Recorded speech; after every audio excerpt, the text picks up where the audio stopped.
Meal మేకర్ని శనగపప్పుతో కలిపి ఇలా కూర చేసి చూడండి. వీటి కోసం శనగపప్పుని నానబెట్టుకోవాలి. మిల్ మేకర్ని కూడా వేడి నీళ్ళల్లో వేసి ఒక 3 నిమిషాల పాటు ఉంచి ఇలా పిండి తీసుకోవాలి. ఇప్పుడు కడాయిలో ఆయిల్ వేసుకొని హీట్ అయిన తర్వాత జీలకర్ర, సన్నగా తరిగిన ఉల్లిపాయ, పచ్చిమిర్చిని, కొంచెం కరివేపాకుని వేసుకొని 1 నిమిషం పాటు ఫ్రై చేసుకోవాలి.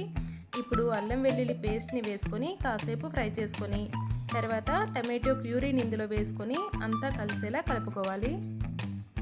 ఇప్పుడు ఇందులో పసుపు, కారం, వేయించిన ధనియాల పొడి, రుచికి సరిపడే సాల్ట్ని, కొంచెం చికెన్ మసాలాని వేసుకొని 2 నుంచి 3 నిమిషాల పాటు వీటిని బాగా ఫ్రై చేసుకోవాలి.